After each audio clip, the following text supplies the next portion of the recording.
Ingin mendapatkan kumpulan lengkap seputar Tanya Jawab bersama Buya Yahya? Dapatkan segera buku Buya Yahya Menjawab, berisikan kumpulan tanya jawab seputar problematika umat yang dikemas secara jelas, lugas, dan ringkas.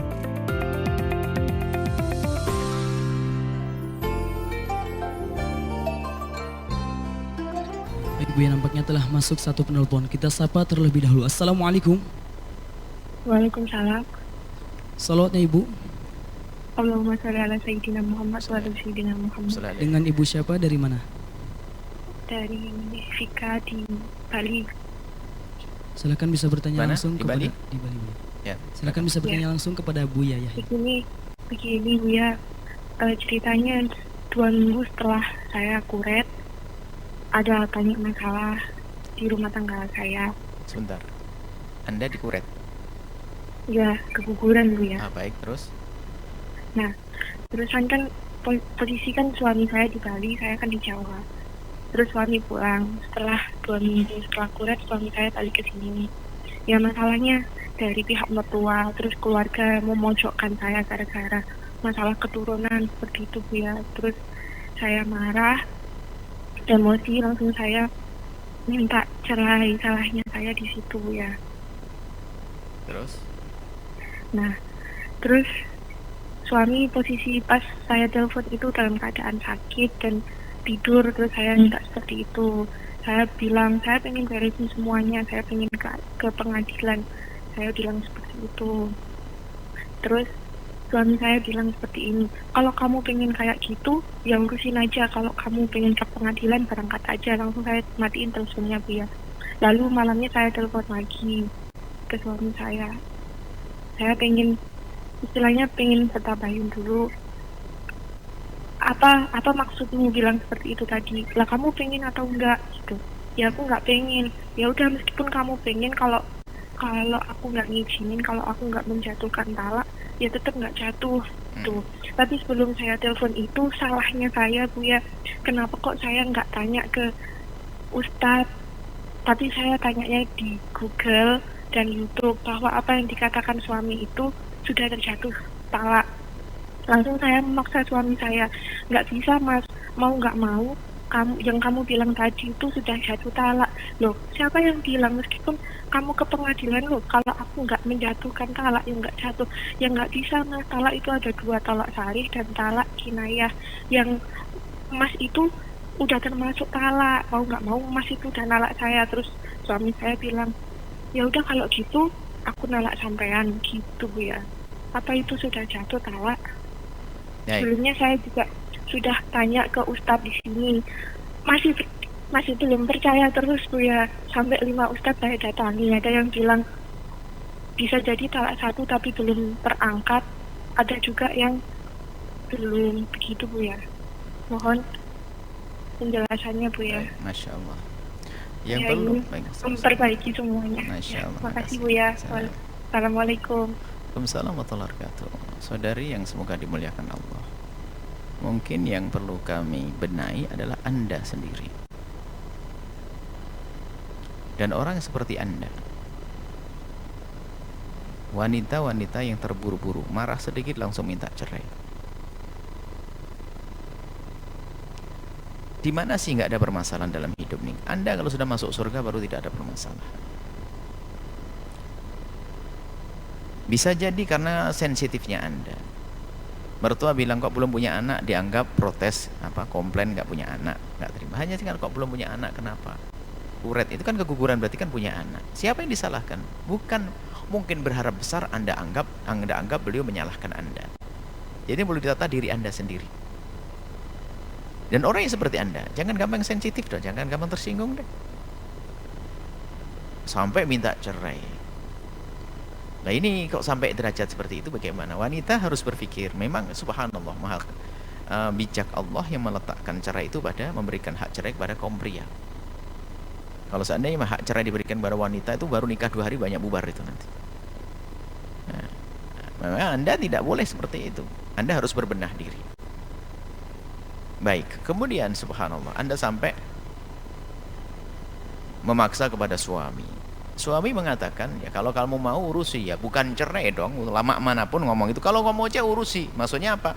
Ya kalau memang dari pihakmu yang menghendaki, ya urusi kamu. Berarti suami tidak mencerai dong. Aslinya begitu. Cuman Anda saja karena Anda sudah memang dari awal salah hati Anda dan pikiran Anda, maksa terus. Maksa terus ya. Seharusnya Anda tidak harus seperti itu, wahai ukhti yang semoga dimuliakan oleh Allah.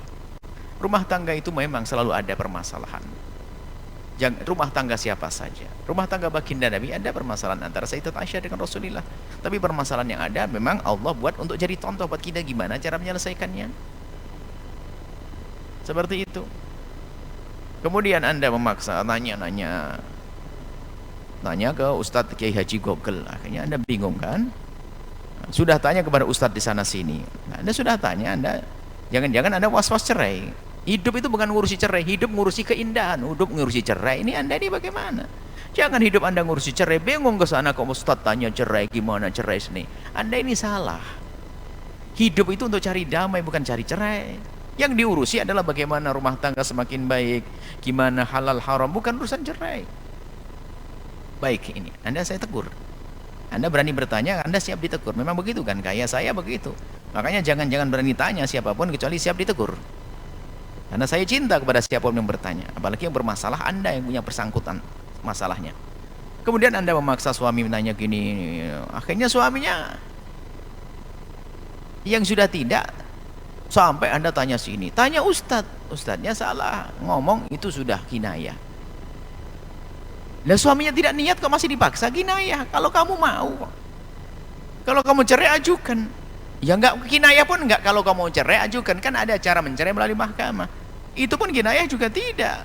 Karena dia suami tidak mencerai, pulanglah kau, pergilah kau. Jika engkau mau, ajukan, sebab nanti yang mencerai adalah hakim. Dibatalkan pernikahannya. Bukan.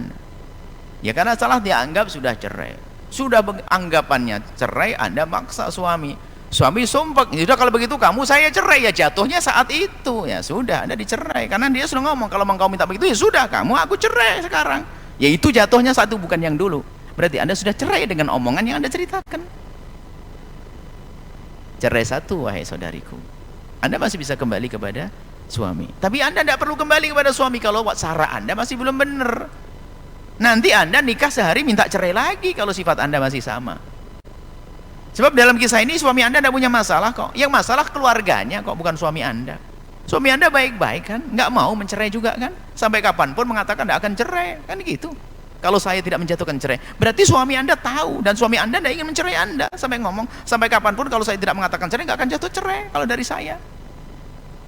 Itu loh, jadi Anda perlu berbenah. Jadi Anda cerai satu dari omongan Anda, dari yang Anda ceritakan omongan suami. Ya sudah kalau begitu sekarang kamu saya cerai. Lah sudah jatuhnya saat itu. Jatuh cerai satu. Kalau sudah selesai masa iddah, Anda harus, kalau pengen kembali harus akad. Tapi Anda tidak perlu kembali dulu kecuali Anda berbenah dulu. Anda berbenah bahwasanya kalau ada orang ngomong sana sini, jangan gampang terpengaruh dengan orang di luar dong. Yang penting kan Anda dengan suami Anda. Hebat nanti kalau Anda, mungkin mertua Anda mungkin begini, BIP par Anda begini. Anda tuh punya suami, urusan Anda dengan suami. Bahkan kalau seandainya suami juga ikut-ikut, tinggal cari penengah ustadz yang bisa menjelaskan bagaimana masalah keturunan, sejauh mana sih pentingnya keturunan dan sebagainya. Apakah harus rame-rame, kalau tidak punya keturunan harus ribut. Itu kan minta petunjuk dari ustadz. Seperti itu, benah dulu baru Anda nikah lagi. Kalau masih masa iddah, belum berlalu masa iddah, belum 3 kali suci Anda dalam mazhab Syafi'i, maka Anda langsung suami mengatakan aku rujuk. Sudah selesai satu. Enggak masalah. Kemudian kami ingatkan juga kepada para suami ya. Waspada, jangan gampang mengucapkan kalimat cerai kepada istri.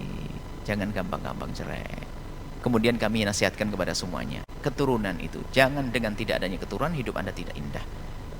Kalau tiba-tiba seorang wanita mandul bukan kemauan dia, Allah yang kasih dia. Karena bisa saja seorang wanita mandul ada laki-laki mandul yang nggak bisa membuai. Wanita nggak bisa dibuai, nggak bisa keturunan. Orang yang tidak punya keturunan tidak harus jadi ahli neraka. Kok dari mana rumus itu? Kenapa harus ribut di dunia? Sudah nggak punya anak ribut, berarti kan Anda 2 kali rugi. Kalau tidak punya anak, bahagialah dalam hidup Anda. Lalu aku ingin nanti yang ngirimi pahala. Itu banyak santri, kalau mau ditanggung itu santri, ribuan santri itu. Urusi santri itu. Tapi nggak punya anak. Kalau hanya orang nggak punya anak, contohnya banyak. Wanita termulia, wanita sangat mulia, Sayyidat Aisyah nggak punya anak. Ayo mau apa? Anda merasa lebih mulia dari Siti Aisyah? Apa Allah nggak sayang dengan Siti Aisyah? Hah?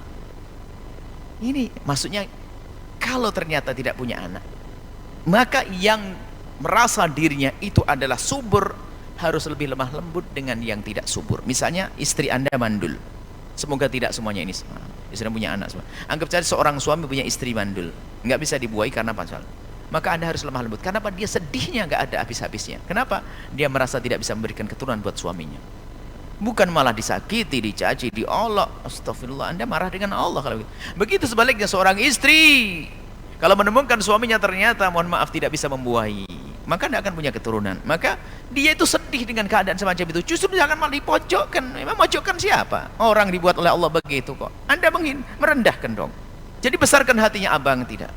Biarpun abang tidak bisa membuahi, insya Allah ini kita rizki kita akan kita berikan. Tuh santri itu banyak. Ayo kita di akhirat nanti pun hidup akan kita akhiri semuanya. Tapi kita dengan anak-anak santri akan mengalir pahalanya. Hibur begitu, jangan malah yang apa namanya yang subur malah menyakiti. Tidak, besarkan hatinya orang yang mandul itu. Semoga Allah memberikan segala kebaikan. Bagi Anda yang bertanya, semoga diberi kebaikan. Kembali kepada suami, mesra, indah, bahagia dunia akhirat. Wallahu a'lam bishawab.